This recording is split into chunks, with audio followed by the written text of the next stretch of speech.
Ẹ káàbọ̀ sórí ìkànnì Erelu Royale Media níbi tí a ti ń sọ òtítọ́ jáde láláì bẹ̀rù ẹnikẹ́ni. Gẹ́gẹ́ bí ẹ̀yin náà ti mọ̀ wípé ohun gbogbo tí a bá mú wá fún ẹ̀yin olólùfẹ́ wa lórí ètò yìí òtítọ́ ni nítorí pé àwa kì í sọ ohun tí ò bá dá wa lójú.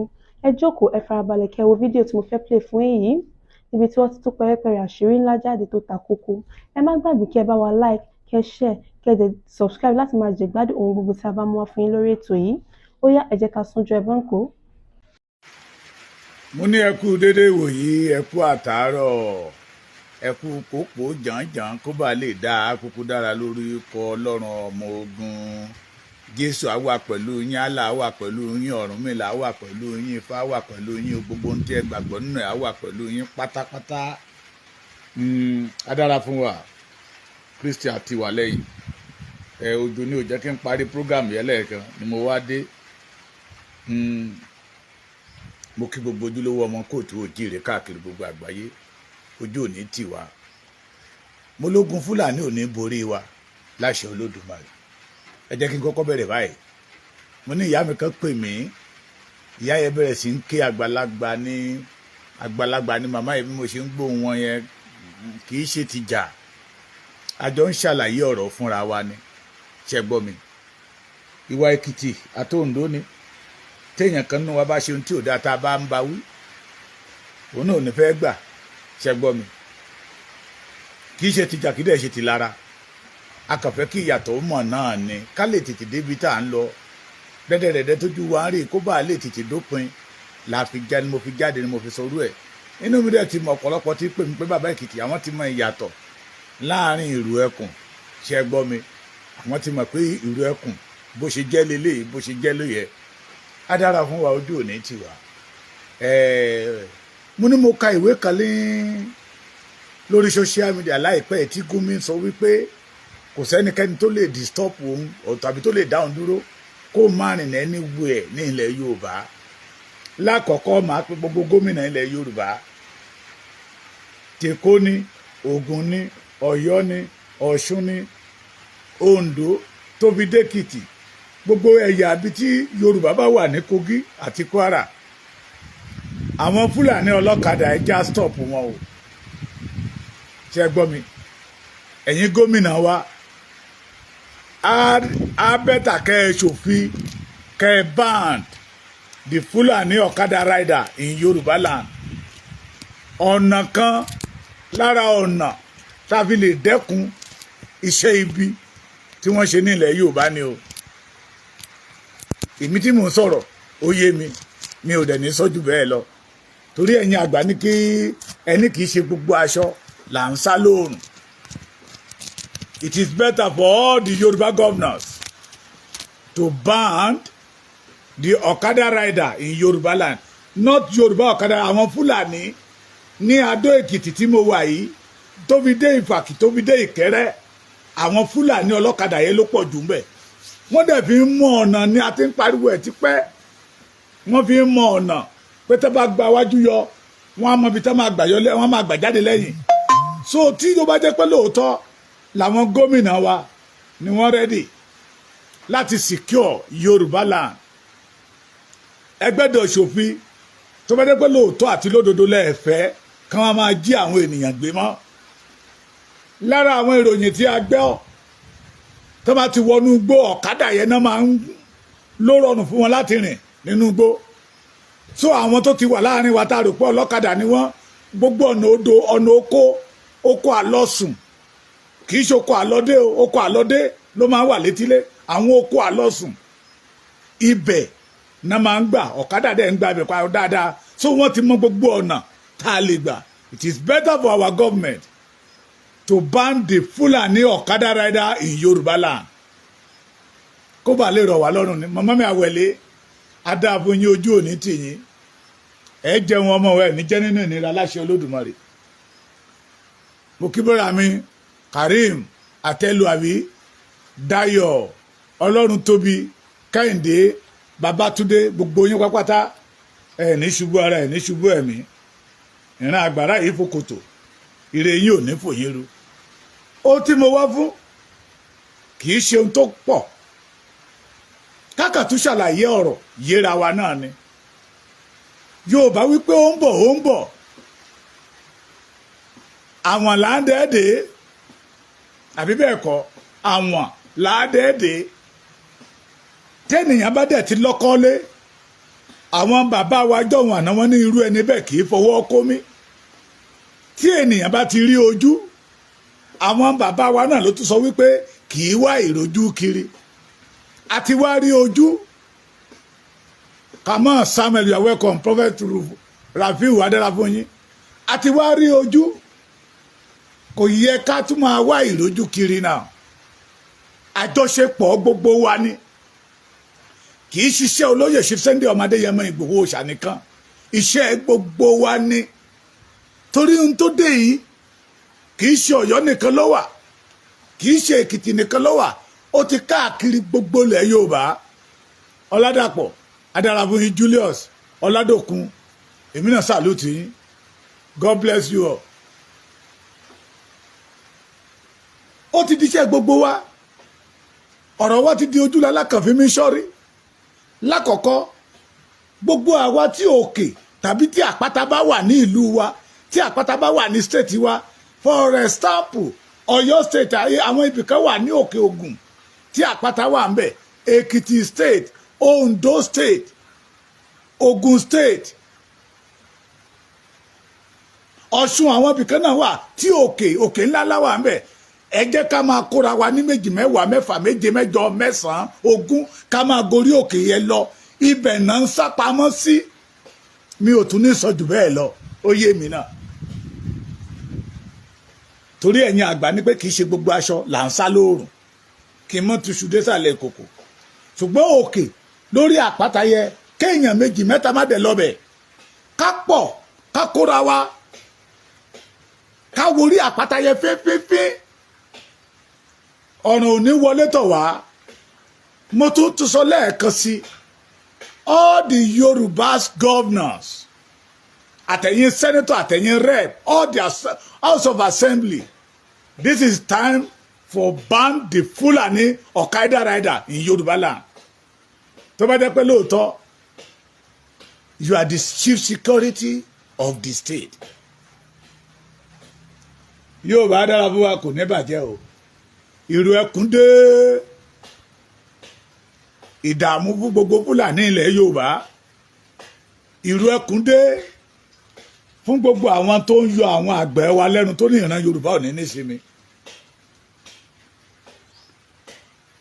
mo wá láti wá sọ fún gbogbo wa pápátá state mi gbogbo ẹni mo ti ṣe sí bíbá yìí èmi ó máa dárúkọ àwọn commander state kọ̀ọ̀kan and I want every one of us to kẹ́ ẹ mú pẹ́ẹ̀nì yín ẹ pè wọ́n ẹ jẹ́ àjọ ṣe let us join hands together with olóyè Chief Sunday Igboho Òòṣà and Ìrù Ẹkùn to flush them out of our land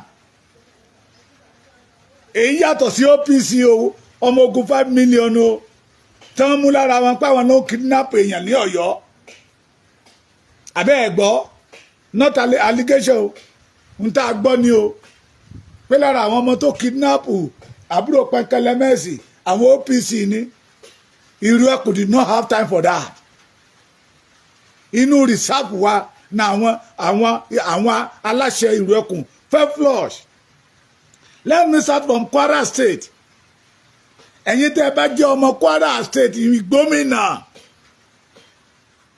commander tẹ́ máa pè ní ọ̀dọ̀ yín if you have interest to save your father's land láti join Ìrù Ẹkùn ṣé ń gbọ́ láti ṣe kí ni láti join Ìrù Ẹkùn 080 65 52 45 3 3 màá tútù pè lẹ́ẹ̀kan sí commander Kwara State 080 65 52 45 23 080 65 52 45 23 that is Kwara State ẹ̀yin tọ̀yọ́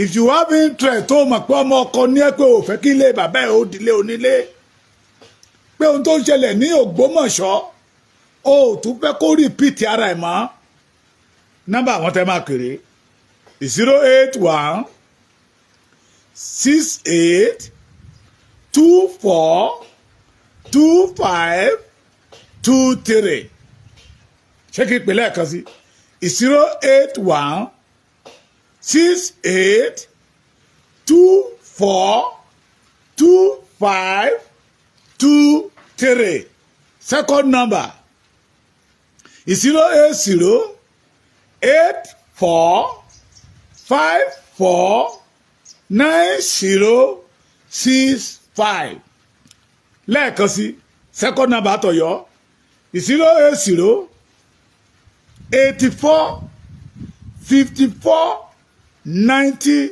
65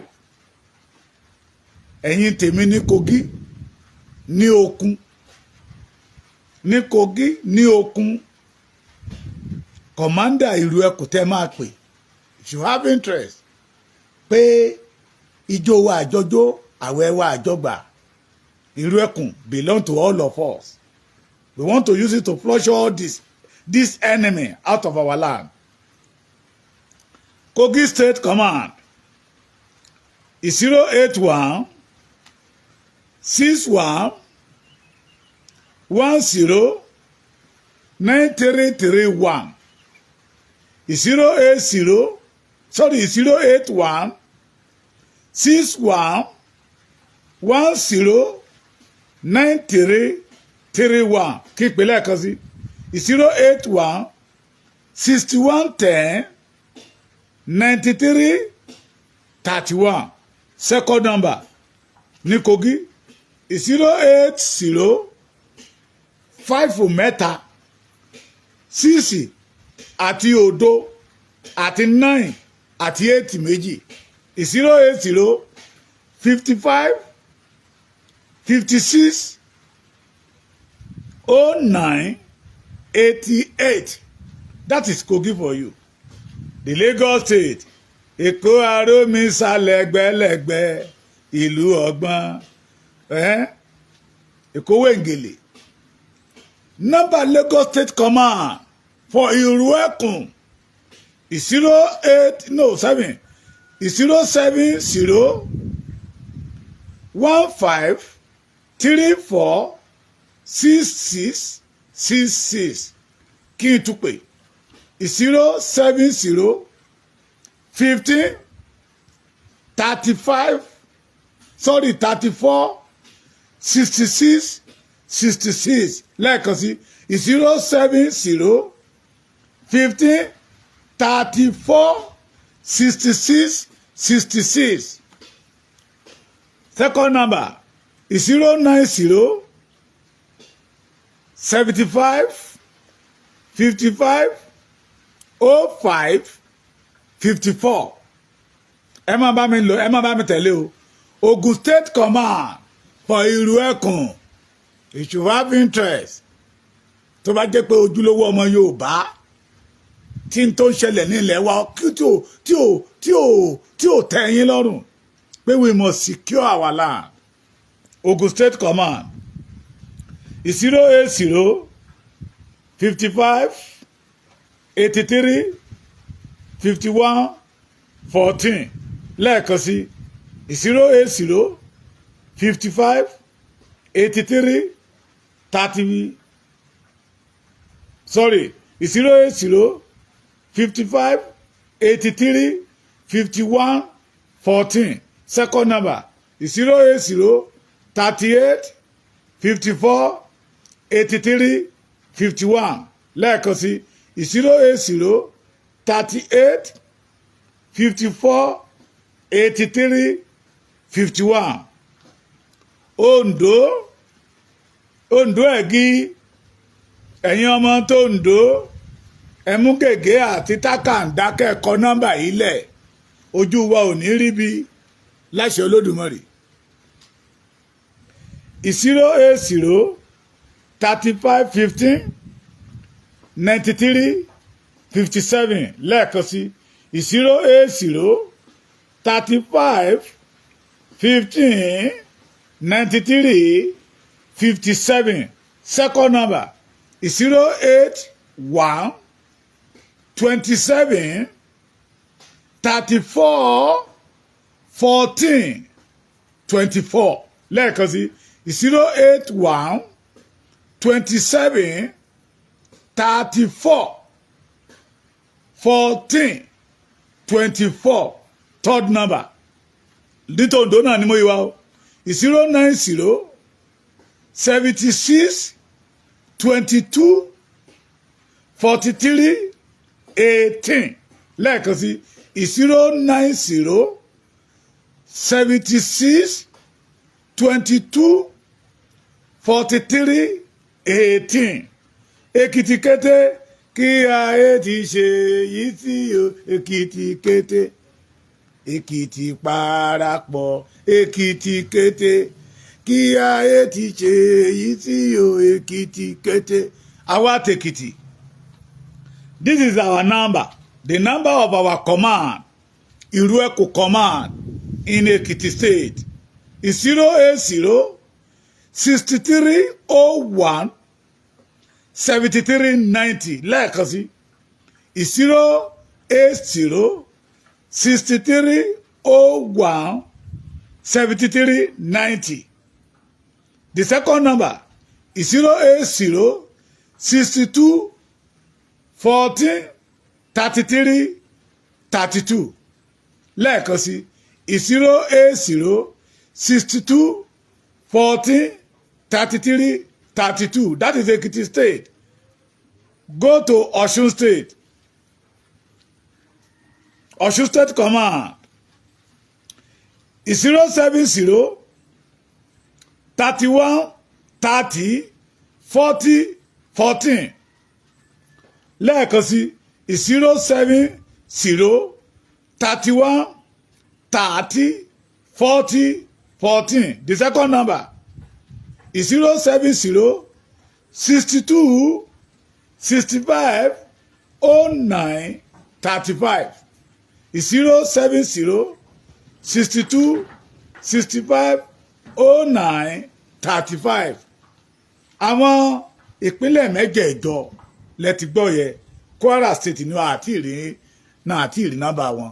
Ẹ jẹ́ àjọ ṣe kájọ gbárùkù tí ọmọ Adéyẹmọ tọ́lọ́run mọ̀ọ́mọ̀ gbé kalẹ̀ tó dẹ̀ surrender láti volunteer rẹ̀ to flush our forest. Torí àwọn tó ń lérí mọ́ wa ìwọ̀n padà lẹ́yìn wa. Ìlú kówókówó ni wọ́n ń lù. Ṣùgbọ́n kọ́lọ́run ọba mi ọba òkè kó má jẹ́ ó dún. Agbẹ́dọ̀jọ ṣe ni. Ìrù ẹkùn is for all of us. Ìrù ẹkùn belong to the Yoruba people. Ìrù ẹkùn ready to serve the Yoruba people. Ìrù ẹkùn ready to flush enemy out of our forest, out of our land. Bẹ́ẹ̀nìyàn bá ń ṣe ìlara ọmọ Adéyẹmọ, onítàn kan máa sáré kú ni. Torí ẹni tọ́lọ́run ọba mi yàn, lọ́lọ́run ọba mi pè. Ẹni tọ́lọ́run ọba mi pè, lọ́lọ́run ọba mi ṣe lógo. Gbogbo ẹ̀yin ọmọ Yorùbá pátápátá, ẹ jájọ dìde kájọ ṣe. Join Ìrù ẹkùn today. Àgbájọwọ́ la fi ń sọ̀yà o. Àjòjì ọwọ́ kò gbẹ́rù dórí. Kábà lè fọ ilẹ̀ wa mọ́. Kábà lè fọ oko wa mọ́. Kábà lè fọ igbó wa mọ́. Káwa náà bá lè rìn bí èèyàn. Can you imagine? The Gumi said, kò sẹ́ni tó lè lé òní ilẹ̀ Yorùbá. Kò sẹ́ni tó lè sọ pé kó má rìn bó ṣe wù ní ilẹ̀ Yorùbá. Àwọn àfá olórí burúkú, àwọn àfá òfò kan, àwọn àfá ọmọ àlè, àwọn àfá tó jẹ́ pé ọmọ Fúlàní ni wọ́n. Tí bàbá wọn tẹ̀dó sílẹ̀ Yorùbá, tó wá ń kílèmù ilẹ̀ Yorùbá, náà wá ń dà wá láàmú lénìí, tó fẹ́ dá ẹ̀jà ẹ̀sìn ńlẹ̀, ẹ gbọ́ ná. In the history of Yorùbás, ṣé ẹ gbọ́ pé Yorùbá jà ìjà ẹ̀sìn rí? Wọ́n ti fẹ́ sọ ilé ìdí ìjà ẹ̀sìn mọ́ wa lọ́wọ́. Ṣé ẹ gbọ́ mi? Wọ́n ti fẹ́ sọ ìdí ìjà ẹ̀sìn. Orí ọ̀fẹ́ tí àwọn ọ̀tá yẹ fi ń lórí ọ̀fẹ́ àti wọlé nìyẹn. Ẹ jẹ́ kájọ dìde o. Tán bá ní gbé tó ò bá wọn gbé, wọ́n á gbé sẹ́yìn kùlé yín. Ìgbà tá ti ń gbọ́ ohùn àwọn kinní látijọ́ yìí, tá ti ń pariwo, táwọn bàbá wa sọ pé kò lè dọ́dọ̀ wa, tí àwa dẹ̀ mọ̀ pé wọ́n ń la ọ̀nà bọ̀ lọ́dọ̀ wa ni. Torí ọ̀dọ̀ wa gangan ni tájẹ̀tì wọn. Ó ti dọ́dọ̀ wa náà.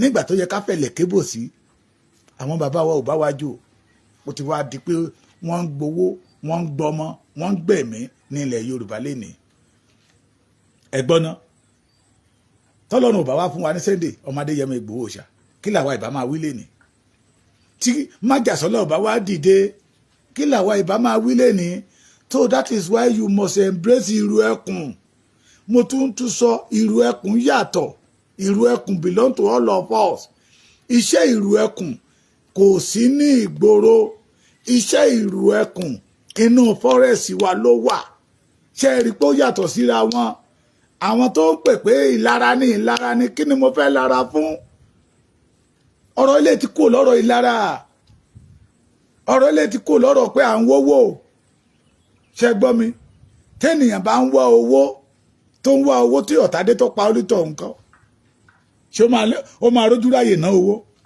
no àwọn ọ̀tá ti yí ìran Yorùbá ká agbẹ́dọ̀ gbójú ìjà tẹ̀lé wọn lẹ́yìn ó dẹ̀ ti pẹ́ tí mo ti ń pariwo tí mò ń sí ọmọ Yorùbá nígbẹ́rẹ́ ìpàkọ́ wípé ilẹ̀ Yorùbá ti tutù jù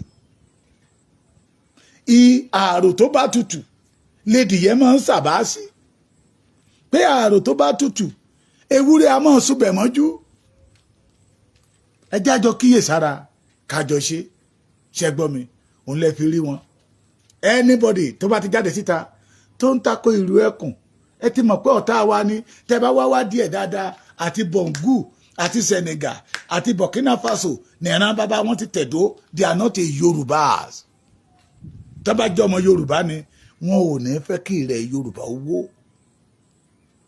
n tí mò ń sọ yé yín and if you say that we have a leader I can say today somebody like Mufti Iwo Waziri Iwo ó ti yẹ ká wà nínú kótó ẹ̀wọ̀n they are threatening the peace of the Yoruba land wọ́n fẹ́ àlàáfíà fún ìran Yorùbá ẹni tó ń jà ní tí Pakistan àti Israeli ń jà tó lọ kọ́ ọmọ ogun jọ tó láwọn fẹ́ jíjà ẹ̀sìn but kò rí Fúlàní tí pọ̀ ọmọ Yorùbá bí ẹni pẹran Sunday Igboho lórí gẹ́gẹ́ bí ọ̀tá lórí ẹni tó máa ṣe orí burúkú tó ní tó ń bá ní tàbá ó máa ké tàbá tí àdá ní ilẹ̀ Yorùbá mi báyìí tàbá tí àdá yẹn máa di back to sender sí ẹni so it is better for us àwa tá a jẹ́ ojúlówó ọmọ Yorùbá àwọn kan wà tó ti sọ̀rọ̀ àwọn dára wa tá a máa flush out of our land pé they had not been ẹni tá a bá ti béèrè pé kí níbo ni bàbá ẹ̀ ti tó ní Senegal ni bàbá òun ti ń bọ̀ o